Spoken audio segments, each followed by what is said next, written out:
Bonjour. La compilation est à la fois un des atouts de Scrivener et un des points les plus compliqués de son utilisation. Dans cette vidéo, je vais vous montrer comment créer un format sur mesure en français que vous allez pouvoir utiliser pour compiler vos livres. Je suis Roland Nins, auteur de Démarrer avec Scrivener 3 pour Windows. Pour les nouilles, et aussi d'une vingtaine de livres pratiques et de romans pour lesquels j'ai utilisé Scrivener. Je connais bien ce programme. Lorsque vous êtes satisfait de votre manuscrit et qu'il est temps qu'il soit disponible ailleurs que dans Scrivener, vous devez le compiler. Vous activez donc la commande Fichier, compiler et la boîte de dialogue de compilation apparaît. Suivant le choix de compiler pour un fichier de traitement de texte ou de livre numérique, différents formats vous seront proposés dans la colonne de gauche de la boîte de dialogue. Les formats par défaut fournis par Scrivener sont très bien, mais ils ont l'inconvénient d'être mal adaptés aux normes et usages européens et d'être en anglais. En outre, vous pourriez avoir envie d'une présentation personnalisée pour votre livre. Voilà 3 raisons pour produire des formats personnalisés. Par exemple, si vous désirez imprimer un livre en format poche chez tel imprimeur français, celui-ci indique les tailles de coupe suivantes. 13 x 18 cm avec des marges intérieures de 2,5, extérieures de 2 cm et en haut de 2,3 pour 2,5 en bas. Ce qui ne correspond pas au format paperback 5.06 x 7.81 qui lui fait 12,8 cm x 19,8 et avec des marges bien plus étroites. Le plus simple est de sélectionner dans la colonne des formats à gauche celui qui correspond le mieux à vos souhaits et de cliquer sur Dupliquer et modifier le format sous le signe plus dans le pied de la boîte de dialogue ou bien de double-cliquer dessus. Une nouvelle fenêtre de dialogue se superpose à la précédente avec une liste de 10 à 12 rubriques dans le panneau de gauche. Heureusement, seulement 3 de ces rubriques nous concernent. C'est la mise en page de section, les styles et les paramètres de page. Ouvrons la mise en page de section. C'est ici que vous allez pouvoir franciser les titres des chapitres et sections du projet. Le panneau supérieur affiche les différentes sections qu'un document peut avoir.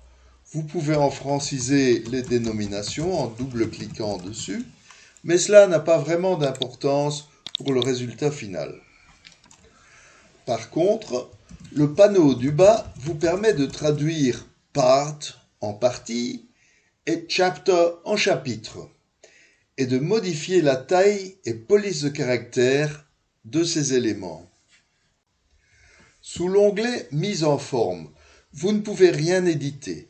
Par contre, sélectionnez l'élément qui s'y trouve et vous pouvez en modifier le style, la police de caractère, la casse, la taille et l'alignement. Sous l'onglet suivant, Options du titre, vous pouvez éditer les titres et traduire chapter en chapitre, et aussi décider si le mot sera suivi ou précédé d'un chiffre. Sous Paramètres, vous pouvez cocher la case Ne rien changer pour ne pas suivre l'usage anglo-saxon qui consiste à ne pas faire de retrait pour le premier paragraphe d'un chapitre ou d'une section.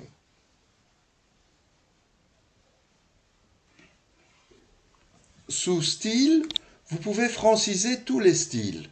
Cela n'aura aucune conséquence pour le document final, mais vous facilitera peut-être la vie. Vous pouvez aussi y définir les styles selon votre choix.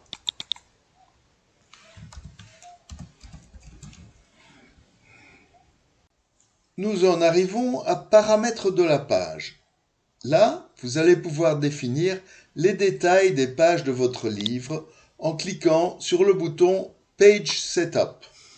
Sélectionnez Personnaliser dans Paper Size et cliquez sur les 3 petits points. Le dialogue suivant est en anglais, mais surtout en mesure anglaise, en pouces. Utilisez donc un convertisseur de mesure sur Internet et n'indiquez que la taille de la page. 3,33 x 7,09 pour le poche. Ensuite, cliquez sur le bouton Marge et choisissez centimètres sous unité. Les marges standards pour le format poche seront intérieur 2,25, extérieur 1,75, haut 1,75 et bas 1,8 cm. Dans le tableau des options, plus bas, cochez les cases Different Header and Footer on First Page. La numérotation tient compte des premières pages. Ceci est usuel dans les livres français. Utilisez les pages vis-à-vis. En-tête et pied de page différents pour les pages qui suivent un saut de page. Et No Header or Footer on Single Pages. Enfin, cliquez sur l'onglet Texte de l'entête et du pied de page. Veillez à ce que les cases, les premières pages, c'est-à-dire les pages liminaires, soient vides. Sous Nouvelle page, insérez le code $P entre chevrons dans la case du milieu du pied de page. Et faites de même pour les pages en vis-à-vis et pour le texte principal. À titre personnel, je vous recommande d'effacer les codes des en-têtes, mais vous pouvez expérimenter avec cela si vous le désirez.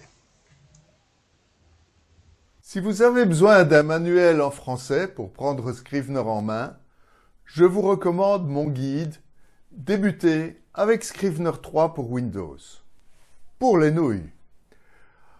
Et pour vous perfectionner, j'ai encore écrit « Progresser avec Scrivener 3 pour Windows » aussi pour les nouilles.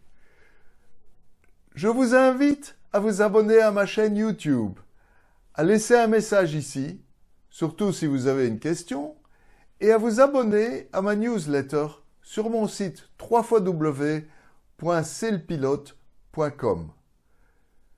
Merci d'avoir regardé et à bientôt.